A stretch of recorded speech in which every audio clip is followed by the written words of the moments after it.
I'm going to mute myself.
Hello and welcome everybody.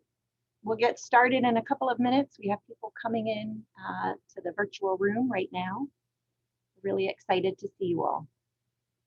I just put in the chat, thank you for coming. As you're arriving, if you would like to drop your name and organization, if applicable, into the chat box. And just as a quick check-in for everybody coming in, if you would like to share 2 words that describe how you're feeling today, we would love that. Thank you.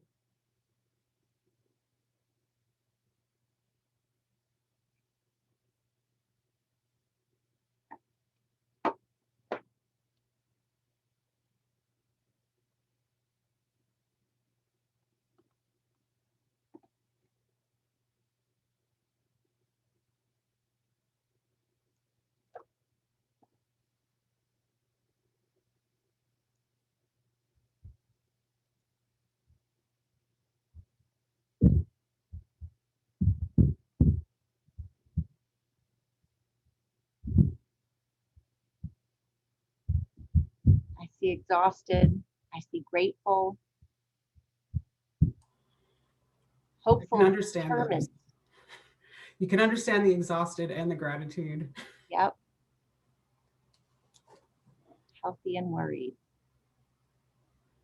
And the anxious. Yep.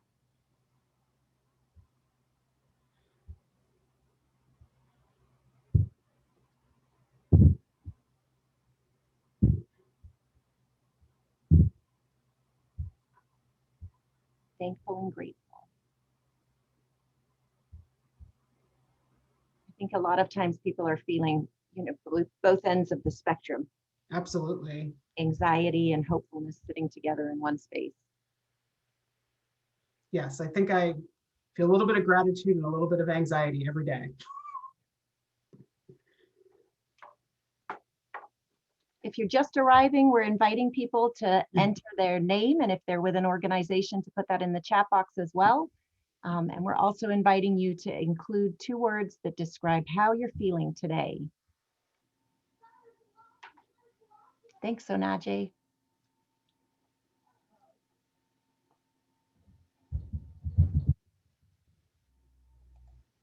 Hi, Cheryl.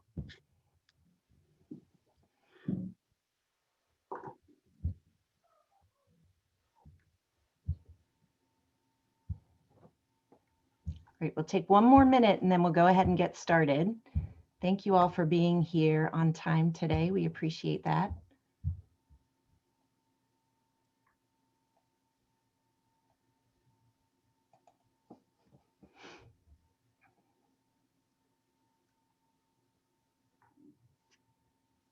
And thank you all so much for popping your information in the chat box. We really appreciate that.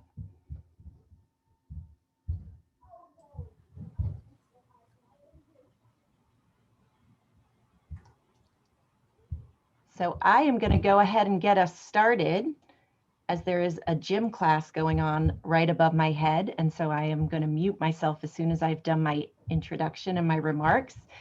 So good afternoon, everyone, and welcome to the Foundation for Delaware County's first quarterly webinar in our Learn series. We were originally going to call it a lunch and learn or a breakfast and learn.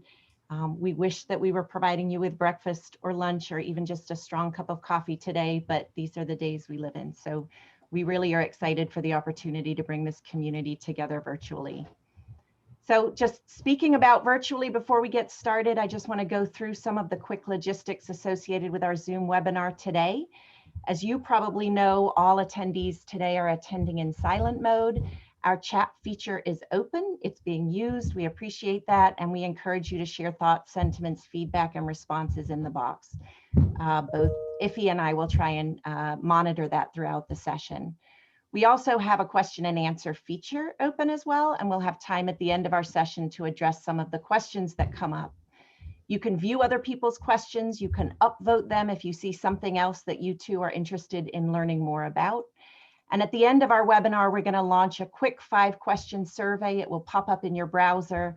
We would ask that you complete that on your way out of the program to share your feedback and thoughts. And this will help us as we plan in the future.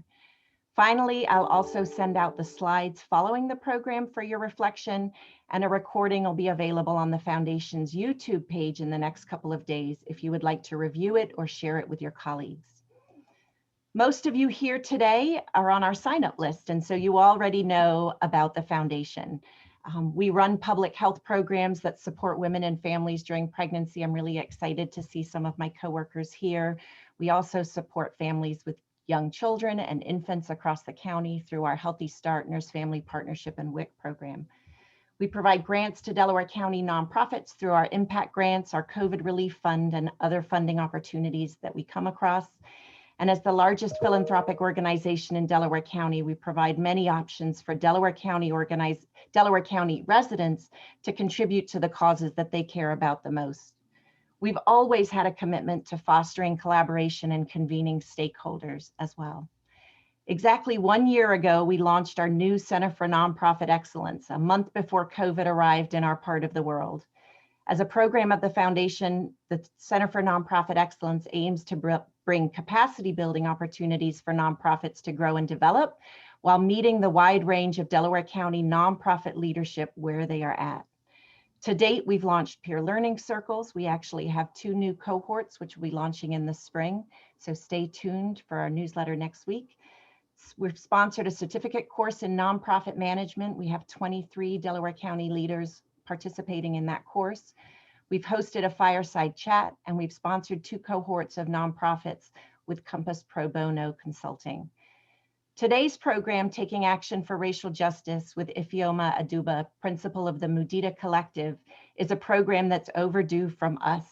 It's overdue. It's an overdue conversation within the broader nonprofit community and in many of our individual organizations where we're really good at seeing and responding, and we're less strong in challenging and undoing the harms within the systems we work in, sometimes those harms that keep us at work. It's overdue in Delaware County as a whole, and we're glad to be participating in this conversation with you today as the Foundation. But we are all here today, over 100 people, 140 people signed up for today's webinar, which shows a great interest in movement towards individual and organizational growth. Wherever your starting point is, there are action steps ahead. Our goal today is to provide a launch point for our conversation together around racism, injustice, and the vision for equity throughout Delaware County. So I'm really happy today to introduce our speaker, Ife Aduba, and tell you a little bit about her work, her approaches, and her experiences in Delaware County. Ife is a vision-based strategic thinker committed to cross-sector collaborative approach to building thriving communities. She applies a catalytic thinking model to capacity building while creating the conditions to bring out the best in everyone in everything. Her calm demeanor is often paired with a choice of vulnerability over fear, courage in the face of seemingly insurmountable issues. The mountain is just a challenge and never a barrier. Her professional career includes numerous successes in executive leadership, bridge building, creative thinking that have made it possible to achieve greater holistic impact. The professional experience that Ife's gained over more than 25 years crosses sectors and spans the complete spectrum of effective organizational and team development. She's ensured organizations maintain a compliant state throughout their entire life cycle, from formation through maturity and into dissolution. Her background includes fundraising, communications, community outreach, education, and program design, implementation, and evaluation. She's trained and developed individuals and teams and facilitated discussions, developing visions, missions, values, strategic plans, and collaborative ventures. She served in executive and leadership roles with such organizations as A Woman's Place in Bucks County and as a board member with the Pennsylvania Association of Nonprofit Organizations, otherwise known as PANO. She's also served as interim executive director at the Domestic Abuse Project of Delaware County, and he is currently facilitating a racial equity task force for the Foundation for Delaware County. He holds a Bachelor of Arts degree in politics from Mount Holyoke College and a master's in nonprofit management from Eastern University. She's raising 2 amazing girls and ambitiously seeks time to work out at least 3 times a week. We're really glad to have you here today. Thanks so much for taking the time to share your knowledge with our Delaware County community. Thanks, Katie. I'll start by sharing the screen just to make sure that we know we're all in the right place and everything looks good before we go. Does that look good, Katie? All right.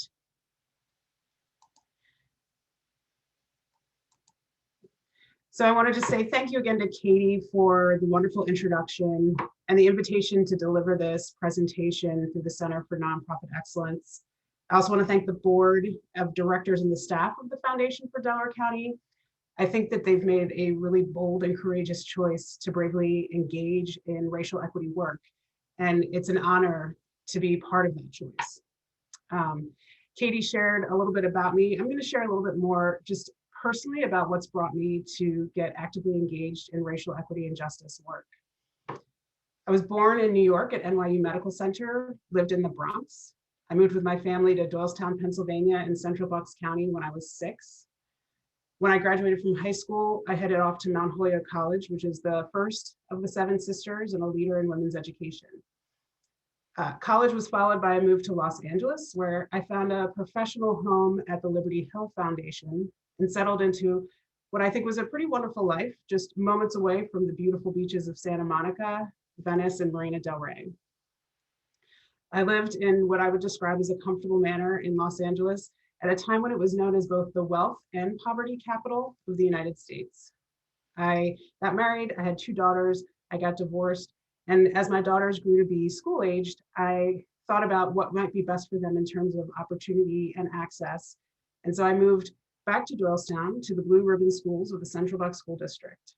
I still reside in Doylestown today. I get to enjoy summer vacations with my family, and both of my daughters, I'm excited to say, are legacy students at my alma mater, Mount Holyoke. All of this, top education, safe communities, comfortable lifestyle, food on the table, roof over our heads, has been a privilege. And I have been, as I believe, blessed with great privilege. At the same time, when my white mother and my Black father married over 50 years ago, in fact, I think it's 54 years tomorrow, there were states where it was still illegal for them to do so. I was about 7 the first time another kid in the school district hurled a racial slur at me on the school bus. I remember that I came home crying. I was not aware of social constructs at that age, needless to say. I just knew that it hurt.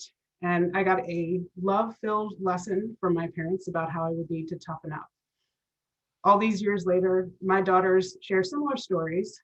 And just last year, right before COVID came upon us, I had the opportunity to facilitate a conversation with middle school students in this area about race, and was struck by the frequency with which they are asked by other students for an N-word pass.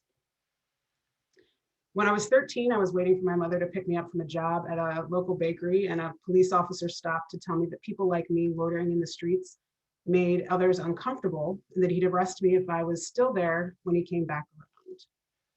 In college, I was pulled over outside the gates of Mount Holyoke because I looked suspicious, because my kind wasn't smart enough to go to schools like that. And I have 2 brothers, and I've stood by respectfully waiting as they were questioned because they fit a description. After the violence in Charlottesville just a few years back, I cried when I received an email from my mother in which she confessed she was really afraid for her children and her grandchildren every time they left the house. In fact, when people have asked my mother if she minds that I identify as Black, she's probably the quickest of all of us to respond that nobody has ever seen me or mistaken me as white. On top of all of that, I'm passionate about this sector and its potential to affect change and impact lives. We have seen decades of research and reports that have demonstrated that this sector, like others, is white-capped, with an overwhelming majority of leadership identifying as white, and it's not due to a lack of will or education on the part of people of color. I very firmly believe that our path forward as individuals, as organizations, and as a community is through conversation. We have to bravely speak up, listen, respectfully engage, make mistakes, offer grace, and learn both independently and together. So I'm here today to specifically state that each of us must commit to this work. I'm also here today because I am willing and able to weather the discomfort and keep coming back to the table, which is what racial equity work demands of all of us. I wanted to share this quote from James Baldwin that I think best captures why we're here today. Not everything that is faced can be changed, but nothing can be changed until it is faced. As I move through the presentation today, my intention is for us to all acknowledge the existence of inequities. At the same time, I think we can hold that truth and recognize the opportunities that lay before us, impacts that can be made, and actions that we can take. I do want to take time to acknowledge that this is challenging and emotional work. And we're all in a time where we're maybe a little more weary than we might have been on a January afternoon last year. My most passionate days are sometimes the most difficult ones. So for each of you, I encourage you to pay attention to how you're feeling, pause and take a moment if you need to, and come back. Please, I ask that you assume good intent. And as we get started, know that you're not going into a conclusive discussion. Please expect and accept non-closure. Take good care of yourself. I'm also going to ask that each of you be mindful of how others may be feeling. On this webinar are people who are learning for the first time, people who have had the privilege of being able to distance themselves from the discomfort of racial inequity, and people who have lived experience. This isn't just theoretical for some, and in some cases, it may feel a little bit traumatic at moments to be in these conversations. So I'm going to ask that everybody do their best to be mindful of and respectful of that. So my first engagement with the Foundation for Delaware County was facilitating a discussion with board members and staff following the murder of George Floyd. I've since had the opportunity to read the Foundation's strategic plan, and words written before anyone had picked up a phone and called me to see if I could support them in their work.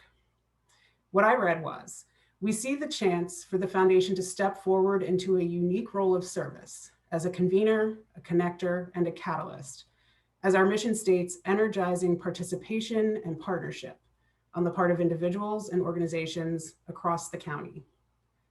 To fill this role, we will speak out on issues of importance to county life, bring together partners who share similar goals, lend a county-wide perspective to important conversations, and provide a model of effective practices for other nonprofits. We will also communicate and collaborate with county government and build an understanding of the many ways public policy influences the issues we seek to address. We will engage fearlessly in open discussion about issues of social and racial inequities that prevent Delco from building a brighter future for all. This presentation today is clearly one result of that stated intention. It's not unusual to hear racial equity and diversity, equity, and inclusion used interchangeably.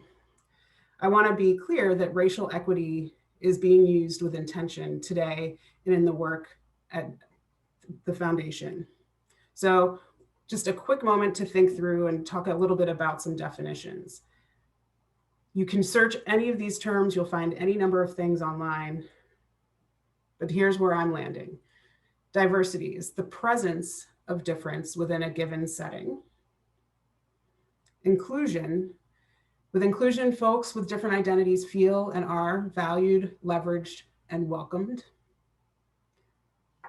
And equity is an approach that ensures everyone has access to the same opportunities.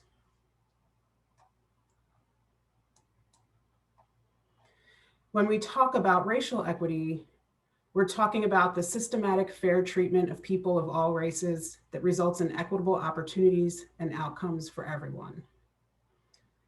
The legacy of racism is complex and deeply personal. The harmful effects of that history live in our institutions, in our policies, in our practices, and in each of us.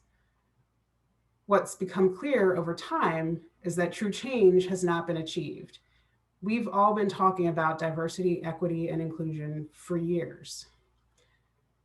While efforts that have been made with good intentions, they often resulted in trying to help people of color change or fit in better. Rather than try to change some people, what we have before us is an opportunity to focus on transforming systems and organizations so that they fit all people. To move toward racial equity, organizational culture must prioritize humanity. We as people need the ability to work with the dignity of having our histories acknowledged and our life experience valued. As I've often heard over the years, people want to be able to bring their whole selves to their work. When we're looking at racial equity, what we're really striving for is everybody having that opportunity to be their whole self.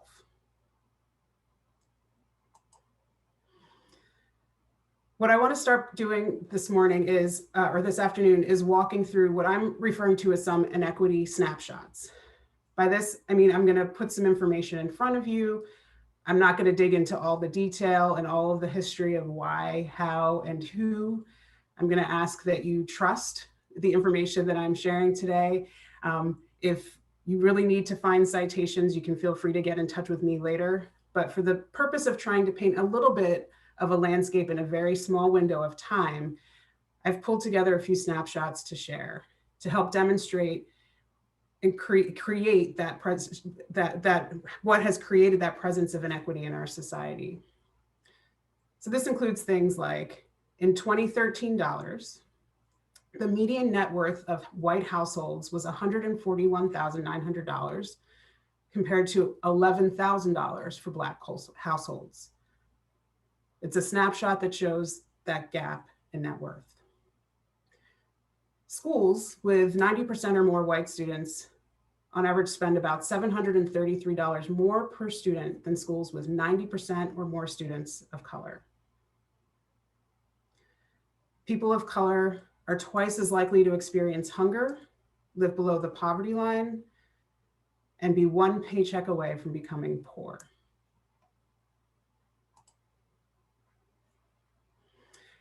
To offer a little history, after the Civil War, only 30,000 African Americans owned land compared to 4 million who did not, because of an 1865 federal law rescinding the promise of 40 acres for former slaves. A forced sharecropping system, which some of you may or may not have heard about in history classes in school. That forced sharecropping system legally obligated former slaves to rent land from their former master, to buy all materials from that master, often at higher prices, and sell crops solely to that former master at lower prices.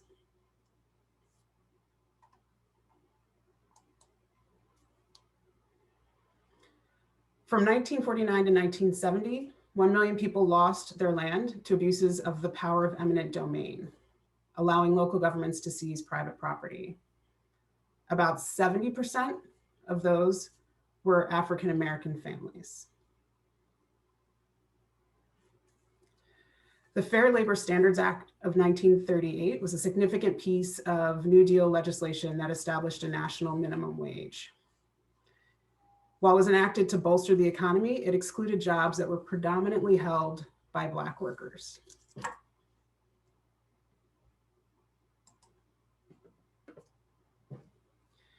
Starting in the 1970s and continuing today, the private sector issued subprime loans with higher interest rates to Black families almost exclusively. Blacks continue to pay more for homes. There are increased foreclosure rates and higher food insecurity levels. Now, without wealth, you are more likely to become poor. When you're poor, you're more likely to experience hunger. When you experience hunger, you're more likely to face health issues. So you can see how all of this connects.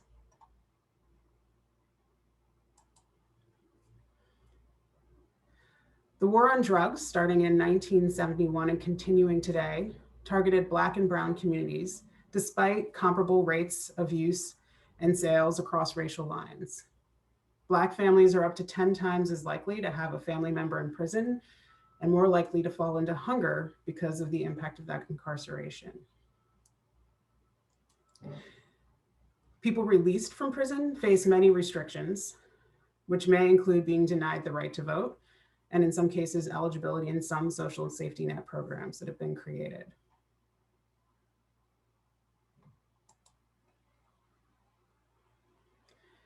Despite the 1964 Civil Rights Act, Blacks are twice as likely to not be called back after they complete a job application or interview. When you look at in 2016 dollars, the gap between the hourly pay of Blacks and whites has grown from $3.55 per hour in 1979 to $6.73 per hour in 2016.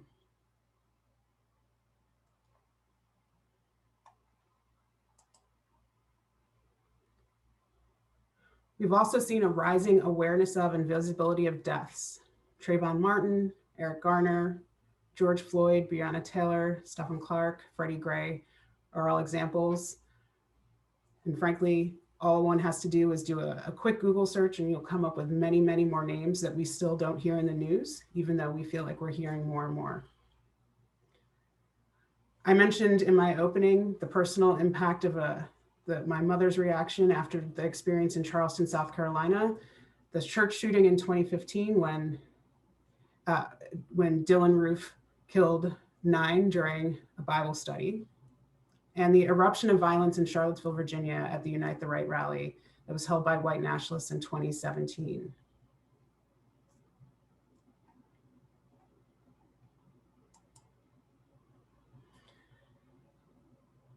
Some of you may have seen an article that's circulating. I've seen it pop up in a few places in the last month or so in particular, looking at infant mortality. Black babies have an infant mortality rate of 10.8 deaths per 1,000 live births, compared to 4.6 white babies during 1,000 live births. So already a much higher rate of mortality. What that article went on to show was that under the care of Black doctors, Black babies' mortality rate was more than halved. And Black deaths from COVID are 2.8 times greater than expected based on their share of the overall population, while white deaths from COVID are lower than their share of the population.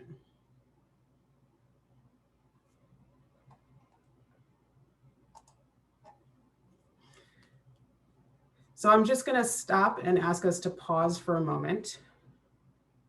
As I mentioned, I think it's important to take care of ourselves as we move through these conversations. There's a lot to take in, it's a lot to process, and I've put information and some snapshots from a pretty wide span of time in front of you. So I'm going to just ask us to take a moment quietly to take a deep breath, check in a little bit with yourself, to think about how you're feeling, emotions you may be having, reactions that you may be having. If you want to put something into the chat that you're fine to do so. But just to really acknowledge that sometimes when we go through this, the pause is important for us to take a little care and then come back to the conversation.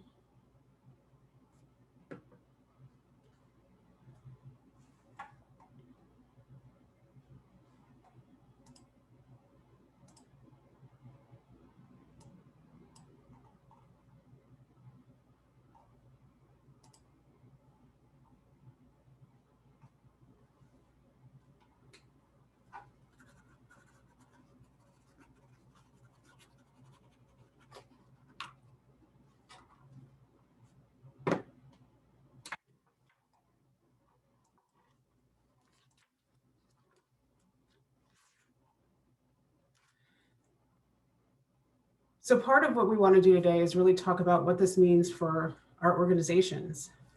It is not unusual for boards, staffs, organizations overall to question whether or not racial equity is something they should take on. I've been in boardrooms, I know some of you have been in boardrooms, as people debated whether or not racial equity really fit into their mission. As we walk through the inequity snapshots that I shared, I'm hoping that you see policies and legislation that disproportionately had a negative impact on people of color. You see how gaps were created and widened from this supposed end of slavery through today. You see economic insecurity, food insecurity, and housing instability. You see threats to health and safety. You see threats to jobs and education. You see threats to basic needs. You see obstacles to improving well-being and vibrancy. In fact, racial equity impacts all of us. Some of you may be familiar with a gentleman named Vu Le. Vu writes a blog called Nonprofit AF. If you aren't familiar with it, I encourage you to look it up. In addition to being incredibly smart and poignant, he's also very funny. And he's also part of developing a new fundraising model through a group called Community-Centric Fundraising. If you've ever attended the PANO conference, he was a keynote speaker a few years back. Vu would tell you that racial equity affects all nonprofits, and that to think otherwise indicates a level of privilege and a lack of awareness that could actually prove detrimental. At the start of this, I shared a little bit about myself, mostly because I am bringing myself into this work, as I think each of us do every day. And it's important to know and recognize that it is very easy to settle into our privilege. When we pay attention to the interconnectedness, we ultimately open our eyes to those inequities that have persisted over years and over generations. So for our organizations to be successful in meeting our missions and to be true to our purpose of benefiting community, racial justice, frankly, has to matter.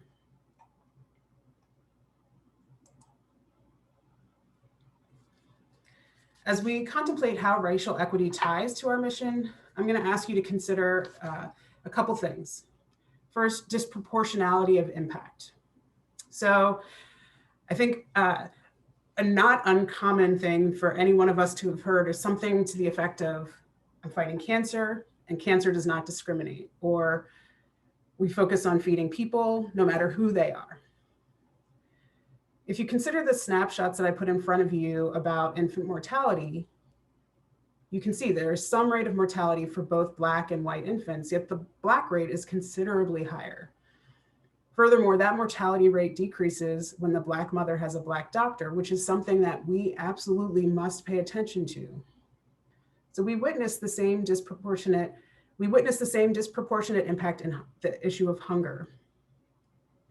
As you examine whatever your organization's issue may be, and if you do so honestly and dig deep, somewhere you will find some racial elements affecting it.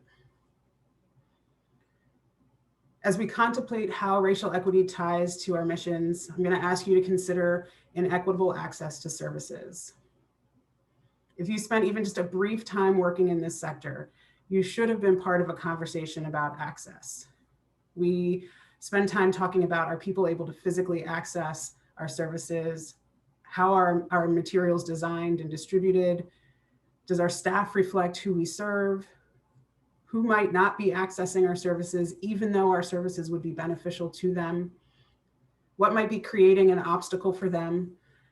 And this current pandemic has spotlighted inequitable access to health services, both with access to care and to testing.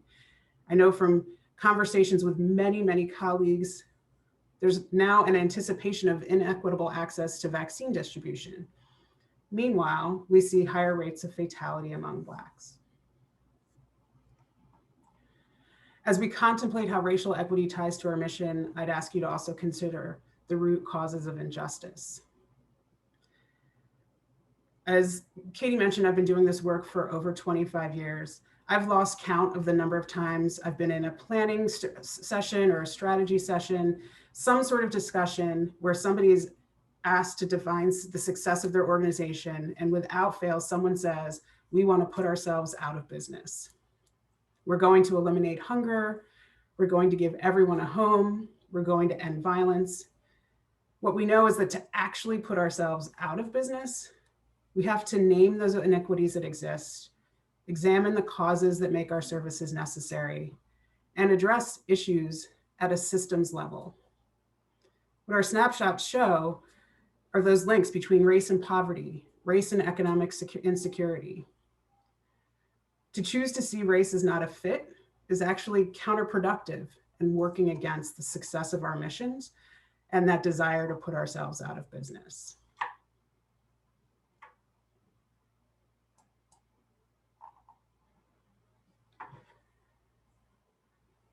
Engaging in this work, as I've said through a couple times now, requires some courage, and we want to make sure that we take care.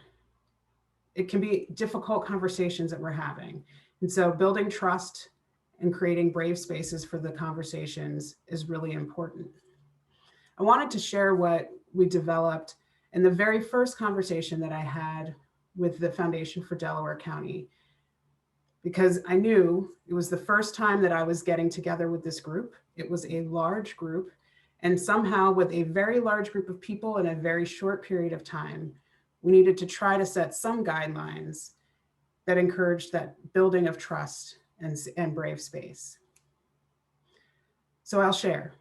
While racial inequity is pervasive and hurts everyone, it does not do so in the same ways. While challenging, confronting racial inequity will benefit everyone. The Foundation for Delaware County is choosing to engage in this work.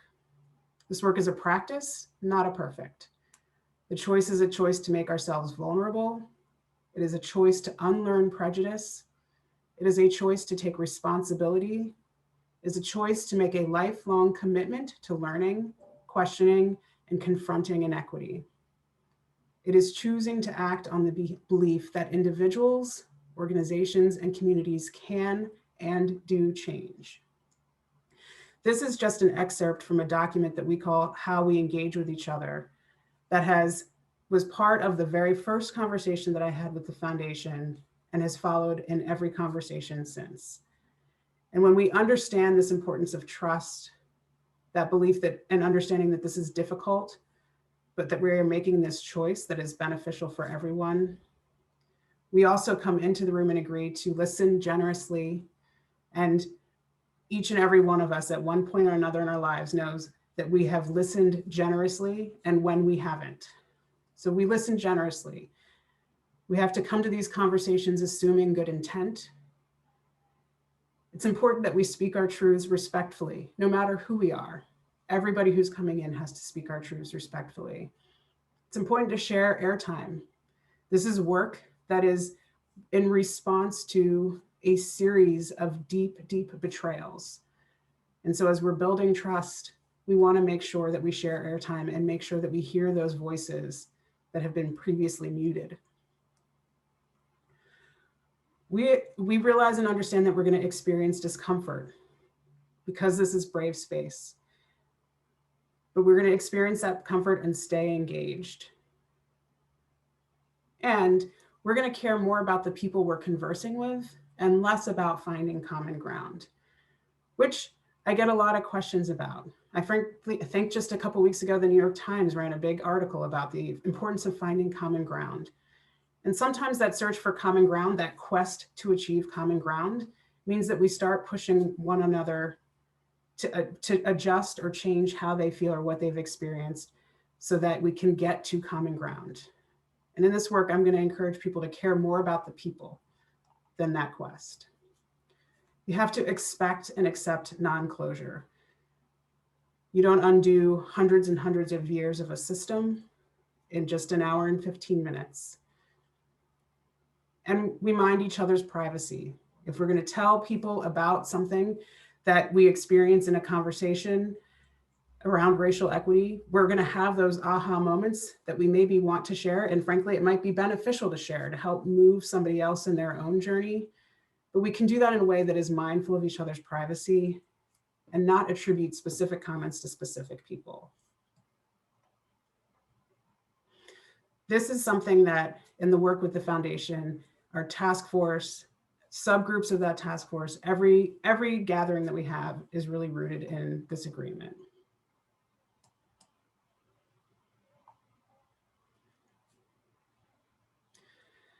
So if you're on here thinking, what do I do? How do we go through this? I'm going to encourage you to really choose to engage in this work in a way that's comprehensive. We're all interconnected. We aren't just the organizations. We're the individuals who show up at work each day. I bring myself into the work that I do, and with me comes whatever baggage I might have from 5 minutes ago or 5 years ago. But I bring that into my work. It's with me when I deliver the mission. And so I have to know and understand things on an individual level as well as on an organizational level. And we have to know that who we are and will inform how we hear, how we understand, how we interpret, and how we enforce policies of an organization. And we also know that we then interact with the external world, whether it's a vendor or a client that we're serving. Each of us interacts with that external world. So understanding this and knowing this, it helps to ask, what will it take to grow my individual understanding? What will it take to hold ourselves accountable as an organization? And what will it take to enhance equity in our external impact?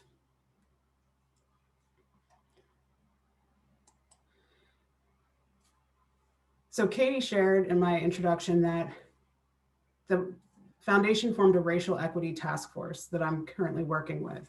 And so I want to share what the foundation is doing. And that may help as each of you are thinking through what you might do at your own organizations. The foundation strives to lead, convene, and be a model. One result of that all foundation discussion was the formation of the task force and a long-term commitment to work on advancing racial equity. And there were very intentional conversations about not trying to rush through this work, that it wasn't one session, one webinar, but really ongoing work for an extended period of time. And the task force that was created is made up of both staff and board members, which was also important because it is going to seep through the board, it's going to seep through the staff, and it's going to seep out into the community. So the vision for that task force is a community in which justice and equity is experienced by every individual and within every organization. That task force has set 3 goals. The first is to identify and offer opportunities for individuals to grow their own understanding of what it will take to achieve equity and the role they can choose to play personally. As I've mentioned, in terms of taking a comprehensive approach, that individual work is important work. And so creating the opportunities for people to engage from wherever they may be is important. Second goal is to review, assess, and create organizational policies and practices to achieve equity within the programs and operations of the foundation. This, I think, is one of the most important pieces. We so often look to leaders, organizations like the foundation to really lead and have the answers. We turn to them for guidance and for a response. And the foundation is very committed to serving in that role and supporting the Delco community. At the same time, it is also committed to recognizing, hey, we may need to take a look at ourselves. We're going to commit to that as well. What is it that we are doing internally? And so that's where this review and assessment and creation of policies and practices is really important. And I frankly commend them for recognizing the need for this. And then the third goal is to convene individuals and entities throughout Delaware County and engage the community in conversations about what it will take to achieve and sustain equity and justice. All right, this is where all of you will come in, not just today, but beyond today as well, that we want to make the community better. That is part of why we exist as organizations, is to benefit our communities. And so this racial equity commitment has to extend out to the community as well.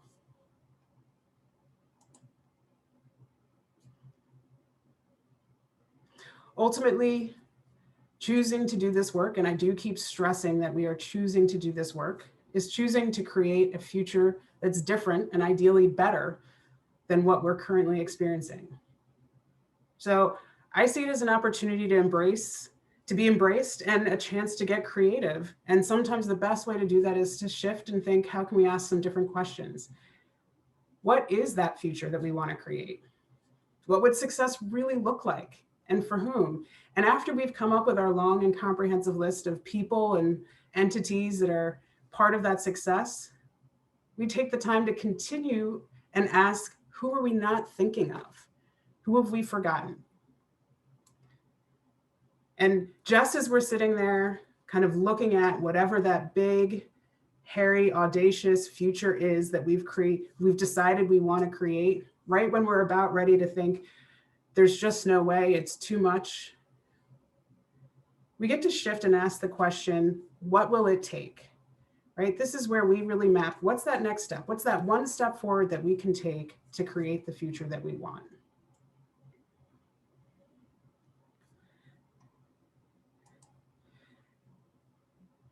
Now, as I've said, we're bringing our individual selves to this work. And the reality is, none of us knows everything. And all of us know that there is a chance that we might be misunderstood and that we might misunderstand someone else, especially in this work. People are choosing to come and make themselves vulnerable. People have to choose to ask the questions that they've always wanted to ask, even if it sometimes hurts to hear that question. And you might end the response by saying, and by the way, maybe don't keep asking people that question. But there's a chance that we might misunderstand someone. One of my favorite recommendations, and that's not just limited to racial equity work, it's just in general with people, is to say, don't ask a question at all. When the moment is unclear or potentially even tense, rather than risk asking a less than generous question, offer an invitation. Invite someone to tell you more.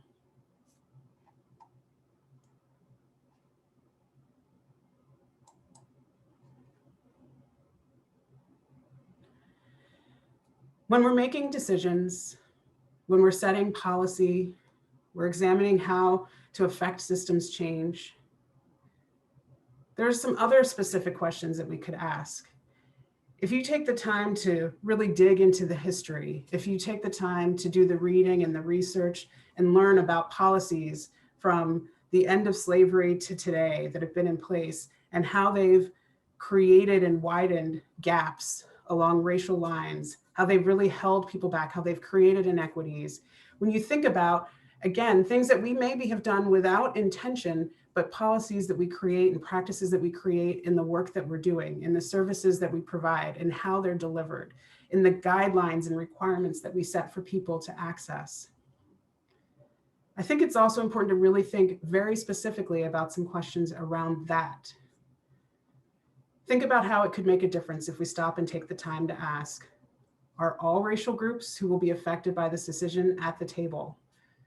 And maybe they are, maybe they aren't, maybe it's not possible, but it's important to at least acknowledge that it is going to have an effect. We know that everything is interconnected. It's going to have an effect. Are they everybody who's affected by the decision at the table? Perception is huge. So how will the decision be perceived by each group? As I go into conversations around racial equity work, I know so many well-intentioned people who want to know that they will be perceived well. And I remind them, you're having a conversation around racial inequity, which is ultimately rooted in one of the greatest betrayals. It may take a moment for people to really build that trust and always assume the best. But let's think about, if we're going into the work in the policy setting, how will the decision be perceived by each group? And then the question I think that is so important, especially as we look at policy setting today, as we're looking at public policies, as we move into a future, as we're coming through a huge moment in our history with COVID and the need to kind of to recover as a nation, does the decision worsen or ignore an existing inequity? Without doubt, we have the ability to make something worse and to widen a gap without that intention if we don't understand the inequities that are already in place and already exist.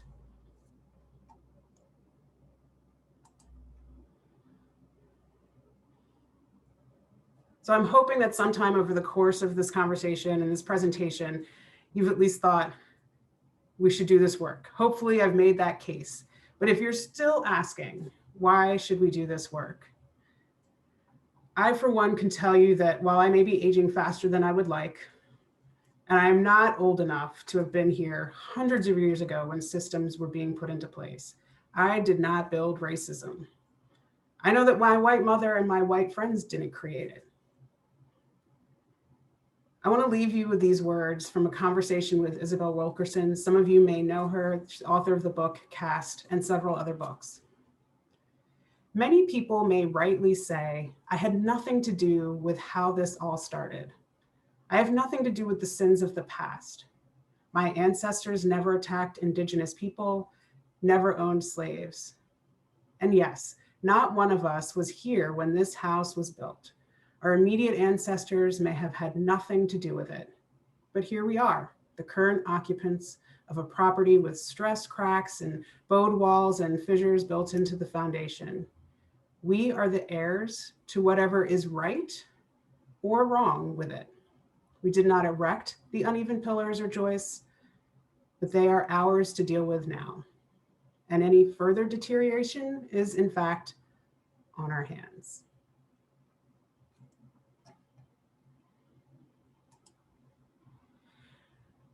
So as Katie mentioned, people are welcome to put any questions, and I think there may be some in the Q&A, maybe some comments in the chat. I wanted to make sure that we had time before the end today to allow for some of those questions. And I've put here a little things to reflect on. What stood out to you? What are you maybe noticing about yourself, about the time? What thoughts might be running through your head? And what questions or comments do you have and are you willing to share?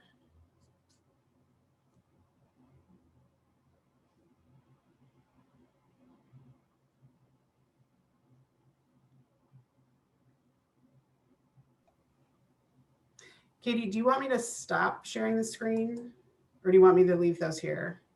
You can leave that there. I'm just gonna reappear. And I think we have a couple of questions already that I was gonna bring to your attention. One is a comment from Scott Cohen who says, as we can see from January 6th, words matter. Would this be considered anti-racist work? And what do you think of that word? So I'm going to just say to Scott, like, I think that's one of my most dreaded questions because I think, and I'll say why. And I do think we are doing anti-racist work. The only thing that I don't love about the word anti-racist is that I always want to be for something. And so I personally always feel challenged when I'm, like I'm talking about being anti-racist. I also think, I really try to personally pull from a lot of different resources, but root work in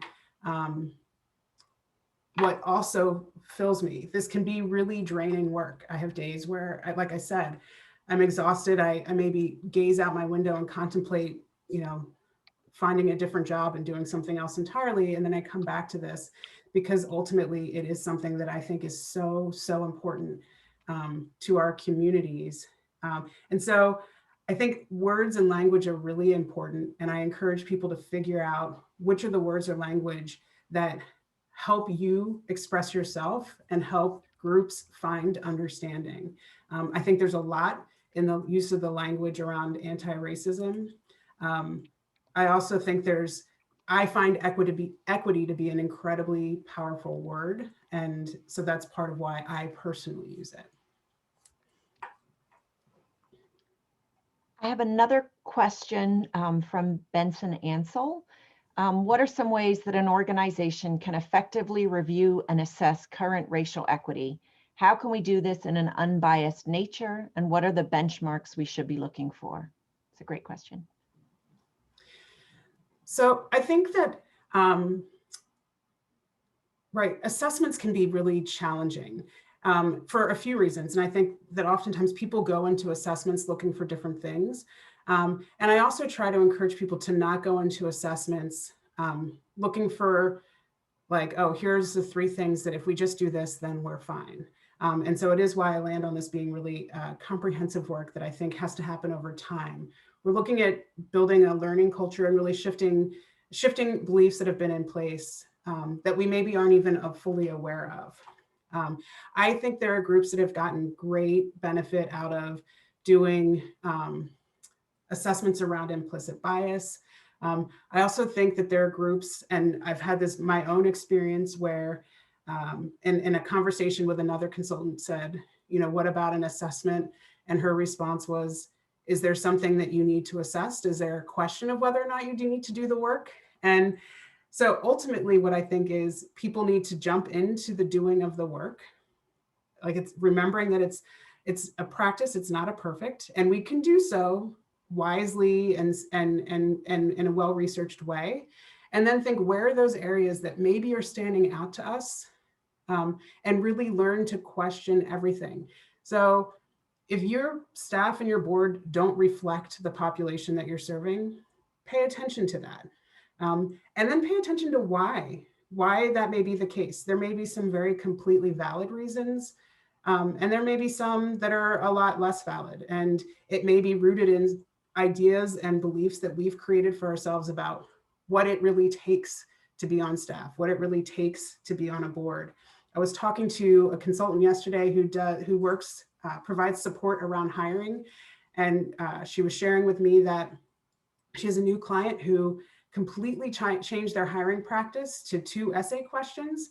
I have mixed feelings about essay questions. I think my kids would have mixed feelings about essay questions, but they're not asking for names at all. They're pulling off a lot of those things that they know can be triggers of implicit bias. So I think part of the doing it in an unbiased nature piece of that question is also really knowing that the bias is there, and unlearning it is kind of a constant thing. It's a constant awareness. And so, you know, you can go into it with the best approach and then question yourself and say, were we successful with that? Did we miss something? Is there something else that we can continue to shift and change?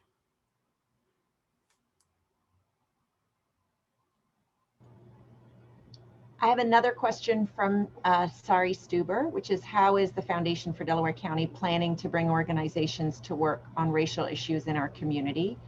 I don't know if you want to say anything to that from kind of the perspective of the Racial Equity Task Force.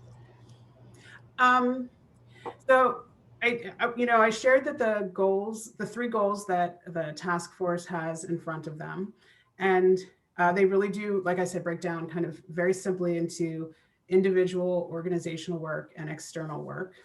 And then there's actions that are going to happen or are starting to happen in all of us. So just being here today is one of the outcomes of that, starting the external work. And we're anticipating pulling together some roundtable discussions. What those look like and how they're going to be formed is still in the works, partly because we want to make sure that we're doing things well, respectfully, and frankly, in a manner that supports the needs of the organizations that the foundation works with, and some of the other information that the foundation tries to gather from everyone, so that it doesn't become a tedious activity to engage with the foundation. So we're looking at how to combine a couple different things, but that's one way that I see really engaging that. The foundation doesn't want to pretend that we have all of the answers.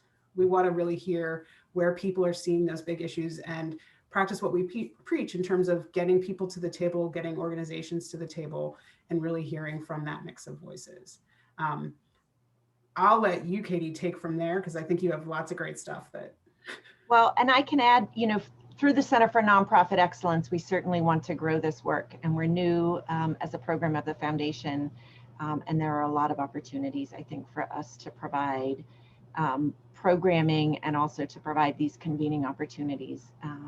I also want to highlight that the Foundation for Delaware County's public health programs have been working on particularly birth equity issues for a long time. And so our Babies First Project initiative continues to bring together maternal health stakeholders around looking at how do we address infant mortality and maternal mortality disparities, and specifically, how do we address implicit bias in healthcare systems and in access to care, and knowing that the stressors that women are experiencing can be mitigated, and really that work is work that involves calling out racial injustice, calling out implicit bias. And so we're looking forward to doing more.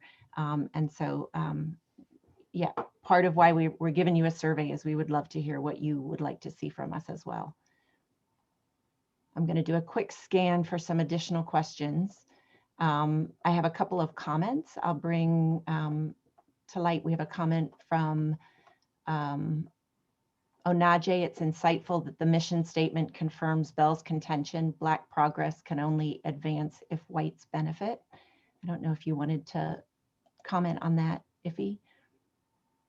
Well, the comment that I'll add is I do think that this will be an important conversation to have. And just this morning, I was talking to some colleagues who also do some work around this and exploring how you kind of safely have these conversations about kind of unpacking this myth that if Black people are advancing, it's going to be at the expense of whites, as opposed to really recognizing that everybody, right, that the pie is going to get bigger versus everybody's piece getting smaller. And I think that really our intention through this work is to really land in that space, that this pie is going to get bigger. But I know, without question, certainly when you start to move into public policy and you're trying to address some of this with elected officials and legislation, this is going to be a piece that I think we as a nation have to really grapple with. So Tu brings up a really great point, which is there's also the thought that after you meet the assessment dictates that the organization is done. This is ongoing, evolving work, just as organizations grow and change, and the membership is always shifting. The work needs to be as constant as a focus on quality or efficiency generally. Yeah, I have very mixed, I get very frustrated with like the checklists because people do. I mean, I love a checklist personally, right? Because we love being able to cross things off and having that completion experience. And we are talking about ongoing work.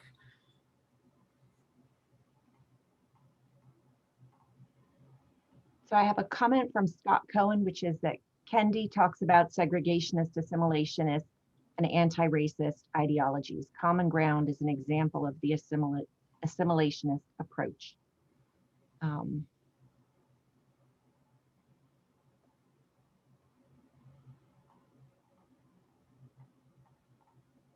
So I have another question, which is, what arguments do you use to inspire organizations, foundations, houses of worship, schools, etc., to move their endowments out of Wall Street and into things that promote racial equity, gender equity, environmental justice, etc.?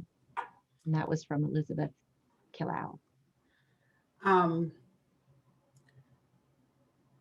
So I mean, I think that it's this, sadly, maybe not satisfying responses. It's continuing this conversation and doing this work. For better or for worse, for the people that I know, have built relationships over the years with some people that I really respect who work in philanthropy, and more than once over the last couple of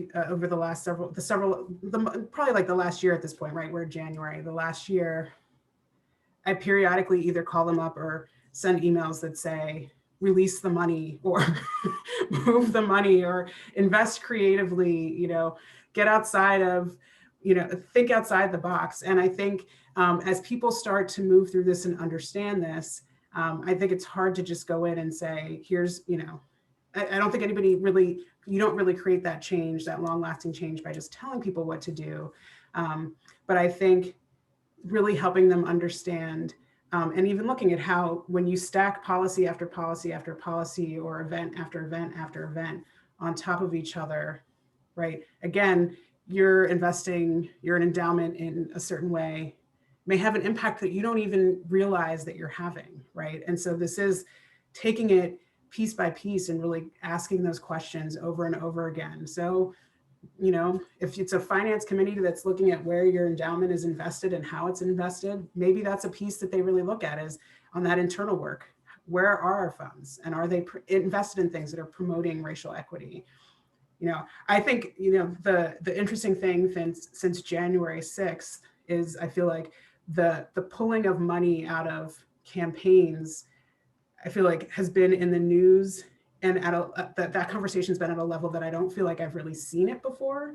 And I feel like I hear from people that I know, I hear them talking about it in a way that I don't feel like they would talk about it before. So my hope is that one of the consequences is that we think in a deeper way about where we put our money, what the longer term impacts, when we follow those dollars, where do they land, and start to see if we can't clean up those paths, as well as cleaning up the practices of businesses that they're invested in. Another great question from Sean, which is, how is the concept of trauma being intertwined with this work? I think that's a phenomenal question. And I think it gets intertwined in a few different ways. I'll share on a very personal level.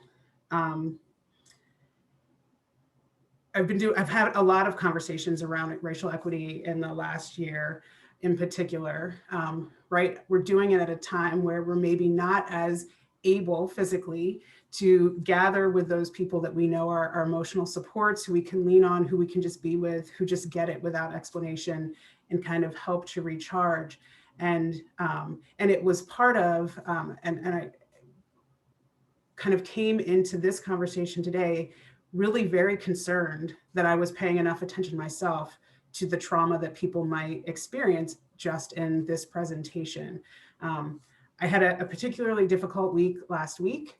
I sat through a racial wealth gap simulation on Friday morning that I organized for a group that I'm doing some work with. And I think I was like 7 minutes in before I really wanted to kind of curl up and just cry, kind of, again, looking at the inequity just kind of stacked on top of each other. I pushed myself, and I had a conversation this morning with the facilitators of that presentation to talk about this. The inequities have created trauma. People are experiencing trauma. The conversations bring it up. And frankly, I was not the first or only person who made the comment of, it was a bit traumatic going through that. And some of it is because of other things that are happening in my life. Again, we bring our stuff in with us. But I think kind of always keeping an eye and a mindfulness to, there are people who this is their lived experience, and to talk about it keeps it present. Some people have an easier ability to walk away from a conversation about racial justice and go back to the rest of their day. That's part of privilege, that ability to kind of put it down and move on faster. And for others, right, where you're moving to is the injustice and inequity that you've had to live in. And so I think as we do this work and people talk about this more and more, we're going to continue to build how we do that in a trauma-informed way. And that until we really get that figured out, and I don't know that we will, I think it's going to be like everything else, a work in progress. We have to just engage in it with care.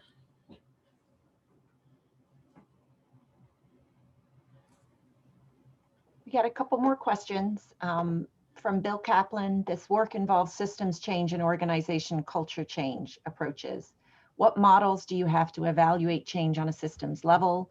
Organization level evaluation processes are not enough to help understand if our work is doing things right and done the right things.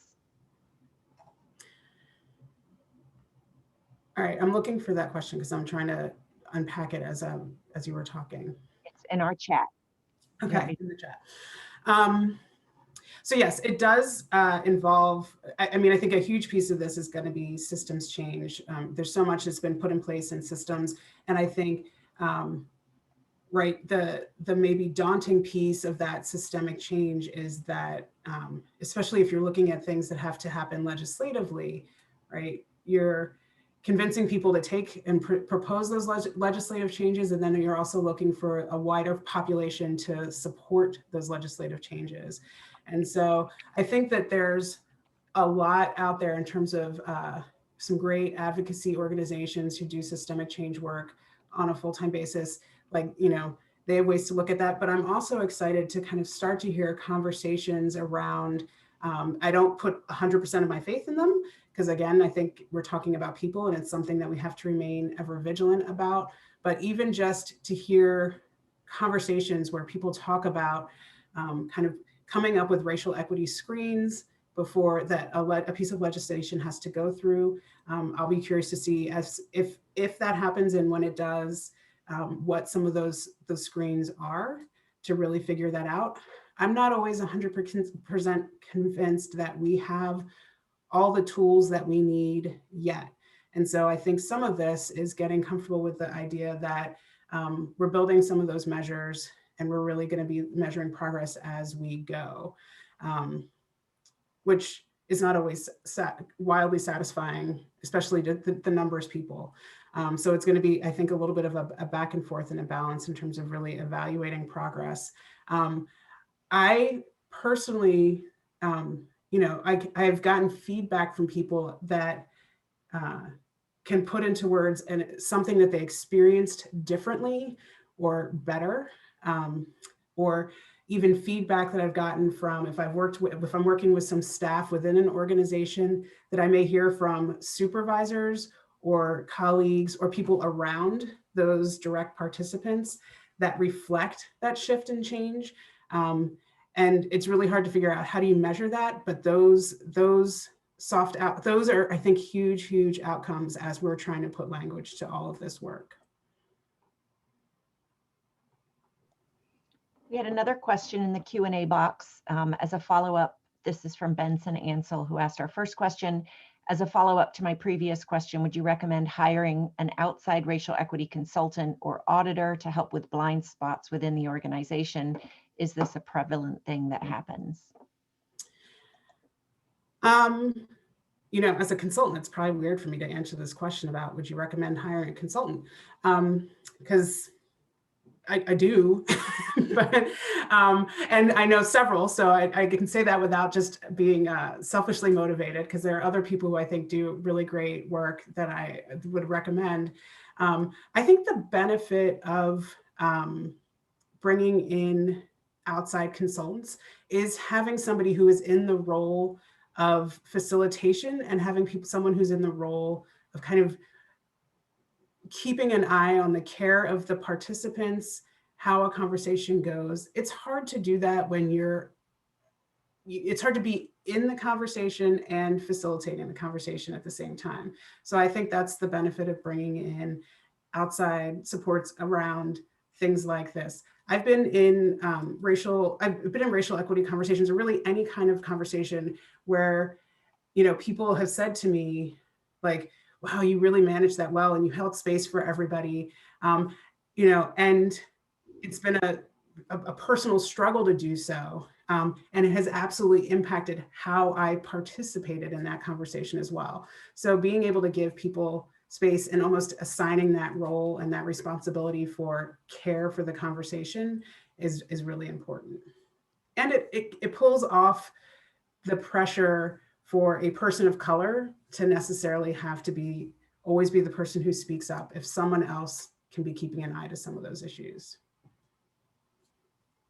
So one more question. Do you have thoughts about making internal organizational conversations or trainings about race equity mandatory, as opposed to having them be offered with people choosing to participate as they desire?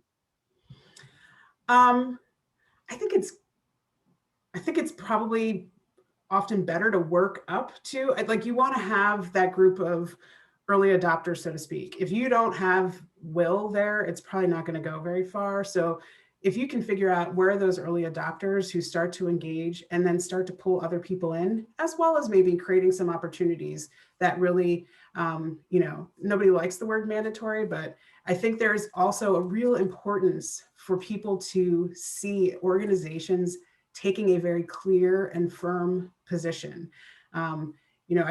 I think organizations often wonder about or are worried about perception. They worry about people who will be upset if they take too strong a position on racial justice or racial equity. I think we're also in a day and age now where people are paying attention to organizations that don't take a strong enough stance or strong enough position on racial equity and racial justice. And so it's going to be, I think it's important to do that. I think it's great to create those opportunities.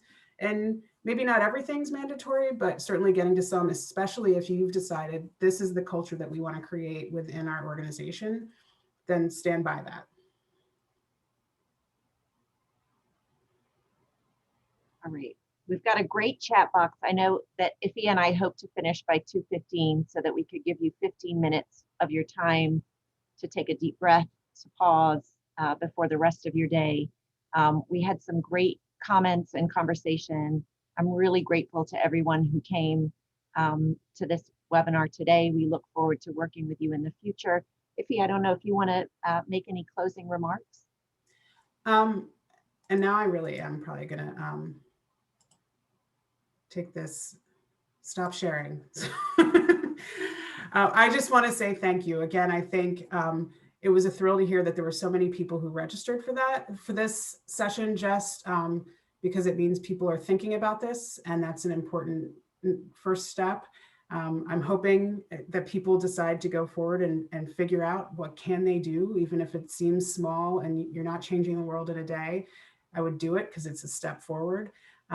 And then just a real appreciation to the foundation for, like I said, including me in this work. It's been such a pleasure and an honor to be part of an organization that cares so much about its community.